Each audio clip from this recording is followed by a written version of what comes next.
Hello students, a very good morning to all. Myself Subhita Chaudhary, Assistant Professor, Department of Zoology, LPS Government College Kotputli Jaipur. पिछले video में अपन ने बात की थी about brief history of microbiology, जिसको मैंने दो पार्ट में डिवाइड करके समझाया था। उसके बाद आज हम बात करेंगे the prokaryota means bacteria structure organisation. Prokaryotes के स्ट्रक्चर ऑर्गेनाइजेशन की अपन बात करेंगे। इससे पहले कि अपन आगे की स्लाइड्स पढ़ें, आप मेरे इस बैकग्राउंड में आप देख पा रहे हैं कि आपको डिफरेंट शेप्स नज़र आ रही हैं। यहाँ पे कुछ स्पेरिकल हैं, कुछ रॉड शेप्ड हैं, कुछ कॉमा शेप हैं। ये सब बैक्टीरिया के शेप्स हैं। किन किन शेप्स में बैक्टीरिया पाया जाता है तो वो आप यहाँ पे देख पा रहे हैं, और इन्हीं के बारे में आज अपन या आगे की वीडियो में बात करेंगे।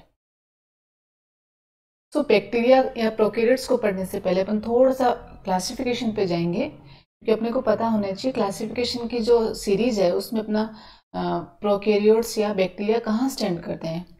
तो as we know 5 kingdom classification of living organism by R.H. Whittaker in 1969। R.H. Whittaker जो साइंटिस्ट थे, इन्होंने लिविंग ऑर्गेनिजम्स को 5 किंगडम्स में डिवाइड किया था। First one was Monera, second protista, fungi, Plantae and Animalia. अपने जो प्रोकैरियोट्स हैं या बैक्टीरिया जो आज अपन पढ़ रहे हैं वो मोनेरा के तहत आते हैं। Bacterias are the sole members of kingdom Monera. तो ये अपने को पता होना चाहिए। बहुत बार कंफ्यूजन हो जाता है, स्टूडेंट्स कंफ्यूज हो जाता है कि मोनेरा में आएंगे या प्रोटिस्टा में। सो ये थोड़ा सा आप याद रख सकते हैं, बैक्टीरिया हैं वो मोनेरा के तहत आते हैं। तो बात करते हैं अबाउट किंगडम मोनेरा।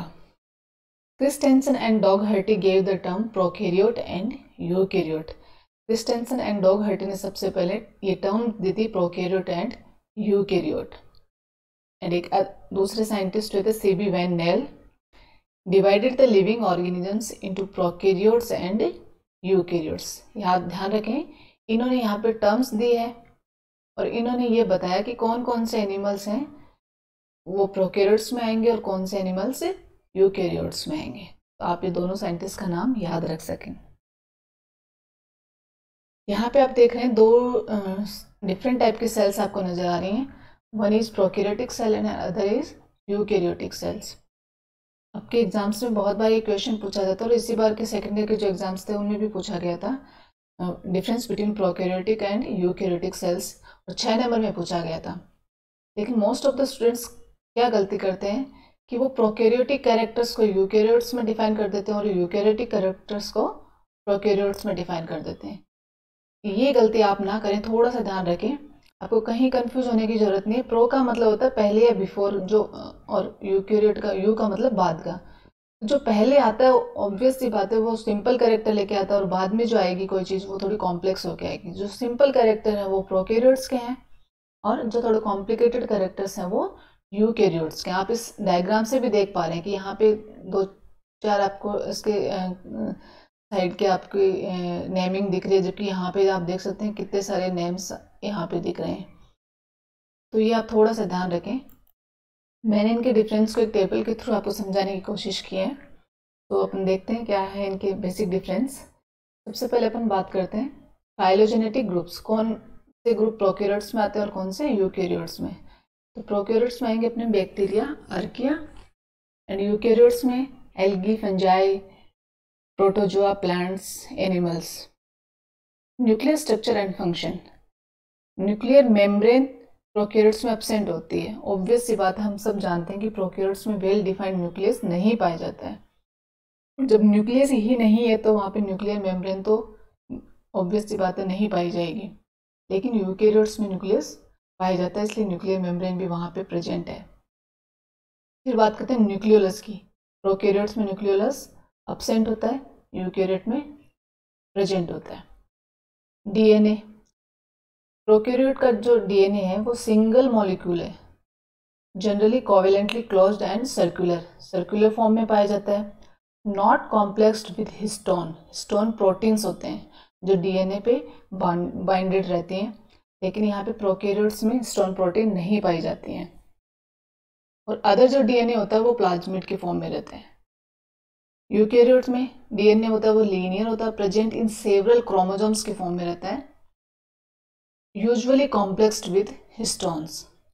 यहाँ पे एक क्रोमोसोम पाया जाता है, जबकि यहाँ पे बहुत सारे क्रोमोसोम्स हैं और क्रोमोसोम्स यानी डीएनए के साथ हिस्टोन प्रोटीन्स अटैच्ड होते हैं। डिवीजन, नो माइटोसिस, समसूत्री विभाजन नहीं पाया जाता है। जनरली बाइनरी फिशन के थ्रू ये ग्रो करते हैं या डिवाइड होते हैं।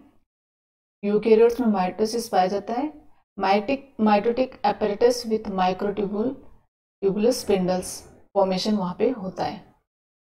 Sexual reproduction, fragmentary process, fragmentary मतलब एक फ्रेगमेंट टूट के दूसरे बैक्टीरियल सेल में ट्रांसफर हो जाता है, जैसा अपन कॉन्जुगेशन में पढ़ते हैं। यूनिडायरेक्शनल होता है, सिर्फ एक डायरेक्शन में जाता है।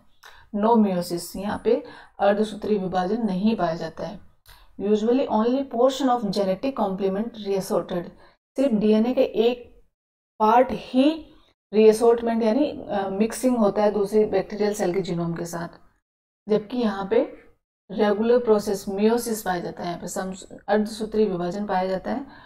रीअसोर्टमेंट ऑफ होल क्रोमोसोम कॉम्प्लीमेंट, आप पेकाइटिन में जब क्रॉसिंग ओवर होती है तब अपन देखते हैं कि पूरा क्रोमोसोम जो है उसका उसमें मिक्सिंग होती है। यहाँ पे दो different DNA molecular homologous chromosomes के बीच में मिक्सिंग ओवर होती है, और जबकि यहाँ पे सिर्फ एक डीएनए का छोटा सा पार्ट है वो ही ट्रांसफर होकर दूसरी बैक्टीरियल सेल में जाता है और रीअसोर्टमेंट शो करता है। इंट्रॉन्स इन जीन्स यहाँ पे बहुत ही कम है, जबकि यहाँ पे कॉमनली पाए जाते हैं। एंड इंट्रॉन्स मतलब जो अपन जीन्स का जो अरेंजमेंट होता है वो इंट्रॉन और एक्सॉन अपन पढ़ते हैं, आगे अपन किसी टॉपिक में कवर करेंगे।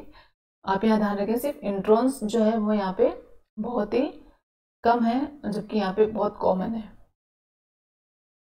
फिर अपन बात करते हैं difference on the basis of cytoplasmic structure and organisation. Cytoplasmic membrane मतलब plasma membrane usually lacks sterols, hopanoids may be present. यहाँ पे स्टेरोल्स एब्सेंट होते हैं लेकिन ओपिनॉइड्स प्रेजेंट हो सकते हैं, may be. Sterols usually present and hopanoids absent.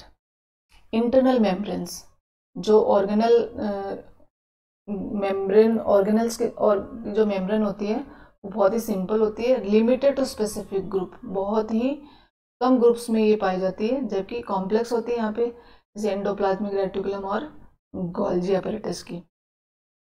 Ribosomes 70S in size, prokaryotes का जो राइबोसोम है वो 70S टाइप का होता है, जबकि यूकैरियोट्स का जो राइबोसोम है वो 80S होता है, except for ribosomes of mitochondria and chloroplast which are 70S।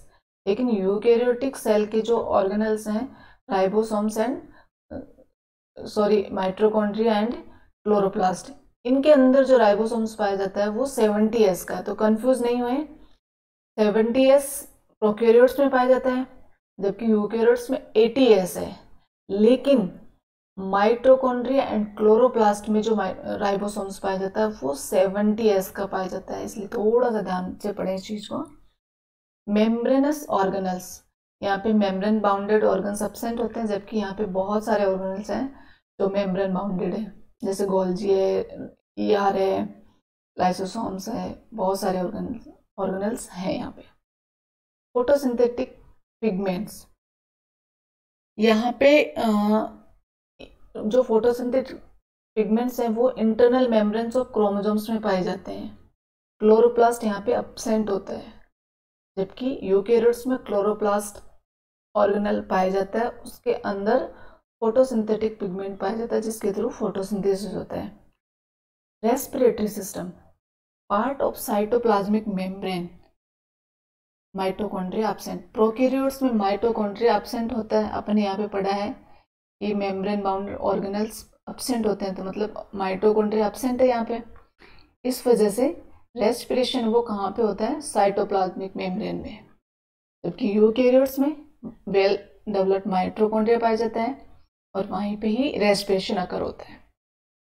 Cell walls, prokaryotes की जो सेल वॉल है मोस्टली प्रेजेंट होती है, कंपोज्ड ऑफ पेप्टिडोग्लाइकेन, जैसे कि बैक्टीरिया में अपन आगे पढ़ेंगे, इनकी जो सेल वॉल है वो पेप्टिडोग्लाइकेन की बनी होती है। ये एक म्यूकोपेप्टाइड है। Other polysaccharides, protein and glycoprotein, और वो कुछ मात्रा में पॉलीसैकेराइड्स भी होते हैं, प्रोटीन्स भी होती हैं और ग्लाइकोप्रोटीन्स भी। जबकि यूकेरियोट्स की जो सेल वॉल है वो मोस्टली प्लांट्स में, एल्गी और फंजाई में पाई जाती है और पॉलीसैकेराइड की बनी होती है। Absent in animals and most protozoa में एब्सेंट होती है। एंडोस्पोर्स प्रेजेंट, एंडोस्पोर्स प्रोकैरियोट्स में प्रेजेंट होते हैं।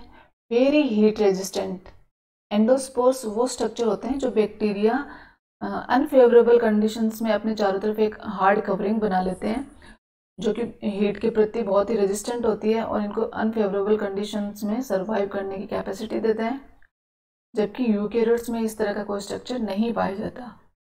गैस वेसिकल्स प्रेजेंट होती हैं कुछ में और यहाँ पे एब्सेंट होती है। गैस वेसिकल्स इनको बायोवेंसी प्रोवाइड करवाती है, मतलब इनको हल्का होने में हेल्प करती है, जो कि इनकी कई बार मूवमेंट में हेल्प करता है, वो भी आगे देखते हैं अपन। अब बात करेंगे forms of motility. Flagellar movement, flagella composed of single type of proteins arranged in A fibre. इनका जो फ्लैजिला है वो एक सिंगल टाइप की प्रोटीन से मिलकर बना होता है, जो कि एक फाइबर की फॉर्म में अरेंज्ड रहते हैं। फ्लैजिला रोटेट्स, इनका फ्लैजिला है वो रोटेट करता है। यूकेरियोटिक जो फ्लैजिला है वो कंपोज्ड ऑफ माइक्रोट्यूबुल्स का बना हुआ था, बहुत सारी माइक्रोट्यूबुल्स मिलकर बनी हुई होती हैं। एंड डू नॉट रोटेट, ये रोटेट नहीं करता है। नॉन फ्लैजिलर मूवमेंट्स, फ्लैजिला के अलावा इनकी जो मूवमेंट होती है वो किसके द्वारा हो सकती है? ग्लाइडिंग मोटिलिटी शो करते हैं ये। ग्लाइडिंग का मतलब ये फिसलन वाली गति शो करते हैं एक तरीके से, गैस वेसिकल मीडिएटेड होती है।